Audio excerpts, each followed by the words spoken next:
Єрмак для мене це однозначний агент ФСБ. Це людина, яка з першого дня перебування на посаді радника президента, потім керівника офісу президента, працювала на Кремль і працює досі. Для мене це якраз ознака того, що на превеликий жаль, президент України щонайменше чує голоси Кремля. Як він їх виконує, ну ми всі бачимо, а чує точно. Подивимось, час покаже. При всьому цьому, дивись, замість того, щоб вирішувати проблему мобілізації та ЗСЧ, Зеленський перекинув її на нового міністра оборони Федорова, який в цьому, давай відверто, не розбирається, він ніколи навіть не служив. І оточив себе відверто блогерами. Останній там втрапив в скандал з цей Флеш, який спочатку наїхав на Залужного. Залужний прийшов до нього в коментарі, і той перелякався і здав назад. Потім він вляпався в історію з тим, що іноземці повинні служити. І сказав, йому говорять, дивись, а по-перше, після того, як розігнали іноземний легіон, хто буде служити? Де гроші брати на це? І звідки взагалі в тебе думка, що у нас може така кількість іноземців замінити кількість військових українців? І хто думає, що той же самий сказав, армія найманців, коли це захищала краще країну, ніж армія патріотів. Десь Федоров має компетенцію у цифрових рішеннях, але Міноборони в країні, яка воює, це точно не місце для експериментів. То скажи, будь ласка, чого чекати далі, і чи не є це спробою поховати рейтинг або політичне майбутнє Федорова, яке він не приховує? Якби ти мене запитав, хто краще, Умєров чи Федоров, то значно Федоров. Мені не треба туди. Немає, та? І якщо ти запитаєш Шмигаль чи Федорів, ну я не знаю, бо вони різні. Так Шмигаль це більше людина, яка системна, яка точно не за інновації і не про інновації, але здатна вибудувати апаратну роботу, що для міністра оборони дуже важливо. У Федорова в нього є амбіції, в нього є свої бачення, які базуються на його досвіді. Це, безперечно, досвід в цифрі. Він намагається все, знаєш, там як мовно артилерист бачить гармати на місяці, там архітектор бачить красиві будинки, жінка серце. Ну тобто він на місяці бачить цифру, тобто він бачить свої рішення. З одного боку, це добре, бо дійсно ми бачимо, що технологічно, і про це і сам Залужний теж говорить, що технологічно армія України має перевищувати армію своїх супротивників і перемагати технологіями, а не людьми. Але з іншого боку, це не відміняє всього іншого, що без берців, без броні, без їжі ти теж перемогти не зможеш, навіть якщо будеш озброєний дронами. От як це буде спрацьовано в цьому складному механізмі, я не знаю. Що мені тривожно в твоєму запитанні, ми всі дуже сподівалися, що Буданов зайде в офіс президента і будуть кардинальні зміни. Не змінилося нічого. Я не бачу кардинальних змін імені Буданова, які стосуються діяльності офісу. Бо так сталося, що це ключова структура в управлінні державою. І це стосується всіх моментів життя країни. Так само і з Федоровим. Коли на нього вішають мобілізацію, яка, ну, скажімо так, не зовсім його історія. Так, він до неї теж причетний, він може запропонувати рішення. Цікаво, чи він запропонував їх, чи вони були погоджені президентом, чи побачимо їх зараз в публічному просторі, дійсно підходить, чи зміняться. Але питання, в нас же ж проблема не в мобілізації. Проблема в строковості служби, про що ми багато разів говорили. Зробіть чесні правила для усіх. Але похід військо – це 2-3 роки. Потім людина повернулася і поміняла інша людина. І мені здається, що основне тут не те, що бояться всіх, щоб служили, що це комусь не сподобається. Тут проблема в тому, що не хочуть мати боєздатне населення України. Бо за 5 років війни в нас вже було би декілька мільйонів людей, які вміють тримати зброю в руках і яких не здолати будь-якій вже армії. От як в Ізраїлі. Ми чомусь вирішили цього досвіду уникнути. Для того, щоб бути слабкішими. Для чого ми хочемо бути слабкішими, я не знаю. Ну, але так сталося.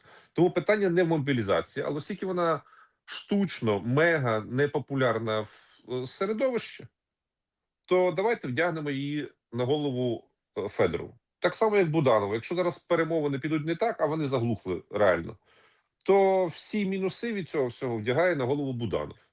І дійсно, тоді автоматично вони вибувають як політичні якісь там кандидати. Якщо з їхнього боку не буде якихось голосних публічних заяв чи якихось інших дій, які посилять їхню політичну популярність. Але це все-таки на двоє бабка ворожила. В нинішній ситуації, коли триває війна, я думаю, що це все переграється ще дуже багато разів.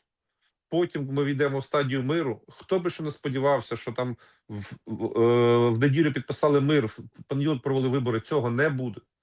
Буде довгий період, і це буде не 30, не 60 днів. Під час цього періоду у нас буде розкішна можливість тим, хто виживе, проговорити, хто чим займався і до чого це привело. Дай Боже нашому теляті вовка з'їсти. Але дивись, у нас же відбуваються деякі події, які мене просто дивують. Наприклад, вчора стало відомо про погоню на Волині, коли на автівках доганяли бусик, підрізали. Я взагалі в шоці, коли подивився, там група цивільних напала на військових Волинського обласного ТЦК. Це відбулося 8 березня увечері. І як ТЦК це самоповідомила, група осіб застосувала силу до військовослужбовців, розбила скло автомобіля та силовик звільнили військовозобов'язаного, якого доставляли до ТЦК. Там отримали пошкодження самі працівники ТЦК. Дивись, ТЦК, як я кажу, коли вони порушують закон, треба карати працівників ТЦК. Коли порушують проти представників ТЦК, треба карати тих, хто порушує проти них. Машу, це закон, це баланс. І так треба, щоб було. Те, що відбулося, взагалі ніякої реакції. Тиша. Більше того, таких новин стає дедалі більше. А якщо накласти сюди заяву Терехова з тої самої партії «Ухилянти за мир», то чи є такі подібні заяви і такі новини загрозою для держави? І хто повинен захищати тих, хто не хоче захищати державу сьогодні? І чи, до речі, пов'язана ця проблема з тим, що жоден друзяка, колега та бізнес-партнер Зеленського не служив, не служить і не планує служити. Навіть Золкіна, пропагандон Зеленського, відверто каже, що він, чому повинен служити? Я не повинен. От я коли це бачив, це ж Золкін каже.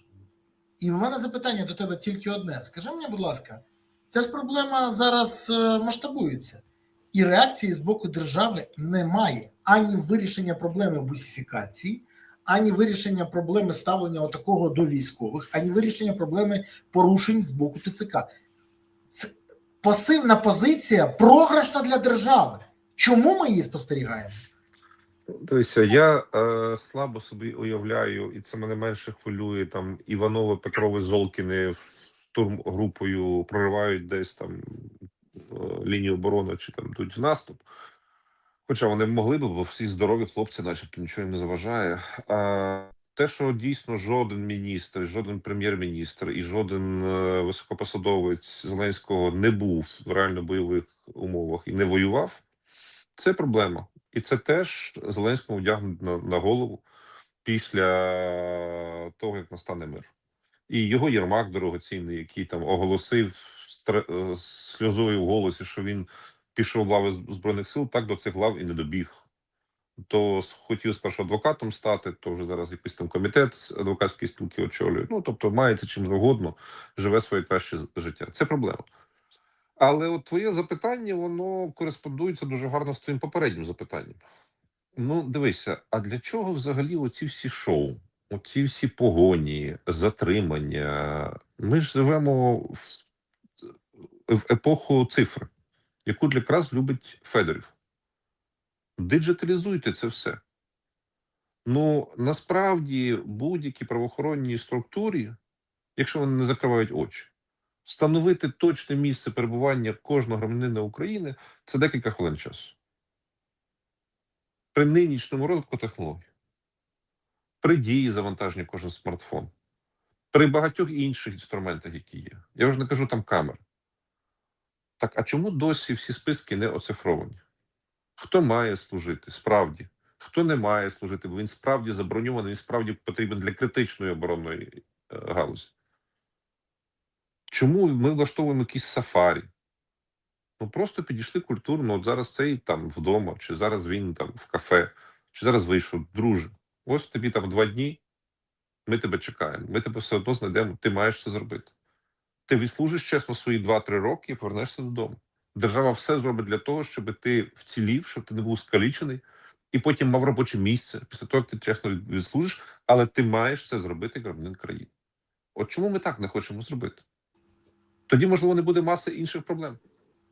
І, здається, якраз от сам Бог велів нинішньому міністру оборони, який прекрасно розбирається в цифрових технологіях, це все організувати знаєш, такому, як він люблять говорити, один клік. Це робиться коли хочеш. Коли хочеш. А навіть або коли мусиш.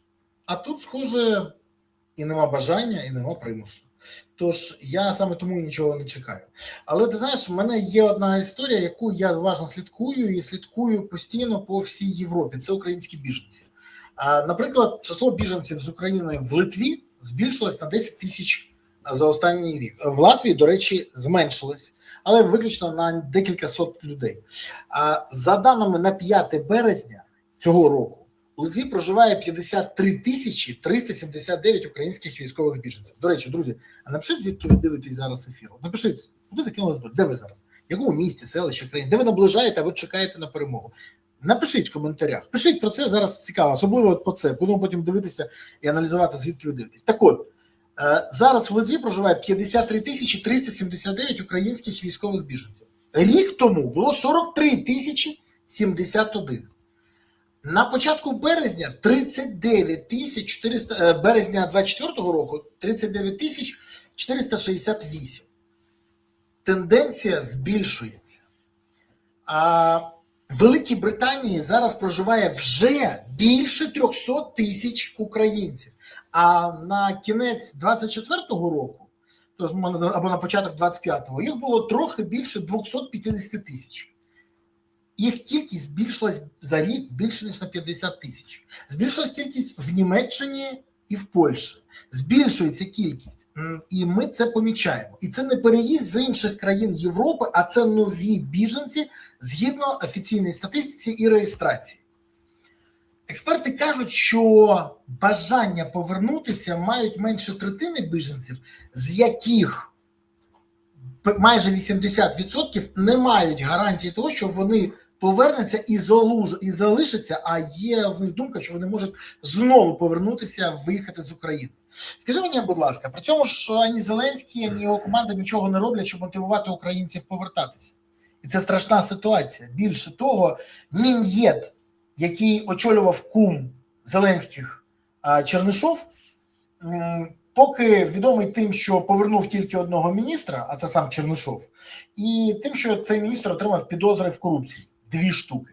Але ані стратегії повернення, ані системи взаємодії, ані системи адвокації біженців, ані мотиваційних кампаній, ані системи залучення або чогось з програми повернення і чого ще немає. Навпаки, навіть молодь навмисно виштовхали з України. Як ти вважаєш, те, що ми зараз бачимо, наскільки загрозливо для країни? Бо я ж розумію, що країна може змінитися взагалі етнічно, ментально, релігійно, мовно. Це не перебільшення, це в розумінні того, що може статися. І чи є надія повернути українців? Якщо є, то як це зробити? Борислава, це ж далеко не вперше в нашій історії це відбувається. Але це треба не перша хвиля еміграції, яку ми спостерігаємо і розуміємо, що переважна більшість цих людей не повернеться. По-перше, їм немає куди. По-друге, ти хочеш повертатися, коли ти знаєш, що ти повертаєшся в проблеми, які тобі штучно створюють, і які ти не можеш вирішити, навіть якщо би ти хотів. Я думаю, що таких відчайдухів буде доволі небагато. Чи це влаштовує владу? Так. Бо, на жаль, так склалося, що велика частина активного населення патріотів в першу чергу загинула на фронті. Чи перебуває в лавах Збройних сил, і вони там є суттєво обмежені своїм публічним висловлюванням і публічною позицією.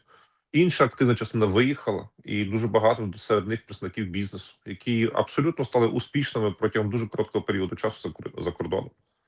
Бо, до речі, більш успішними, ніж в Україні. Бо трошки ситуація сприятливіша. Не тільки через війну. Чи влада хоче їхнього повернення? Ну, ти знаєш, вона хоче електорат, який буде голосувати за них, який буде їсти, пити. і не задавати зайвих запитань. Я не думаю, що знову ж таки Україна це місце, де такий електорат утвориться. Тому що українці навіть залякані під страхом смерті, вони все рівно не коряться рабству і неволі. Ми все одно знаходимо виходи навіть з безнадійних ситуацій. Але безумовно, якщо б ми ввели мову про патріотичну владу, вона би робила все можливе для того, щоб українці були задіяні, відчували зв'язок з батьківщиною, розуміли, що їх чекають вдома, з їхніми новими знаннями, з їхніми грошима, з їхніми можливостями, що тут буде максимальна в Україні підтримка. Але оскільки ми всі говоримо про фантастику, бо цього ніколи в Україні не було, і ми навряд чи ми це отримаємо зараз, хіба що поміняється радикальна влада і поміняються підходи влади до управління країною, то це все поки що дуже серйозний виклик. Це не величезна, безнадійна проблема, але це великий виклик, що ми будемо мати набагато меншу кількість населення. І будемо дуже серйозно ослаблені, бо військова еліта, бізнес-еліта буде багато в чому або винищена, або та, яка покинула країну.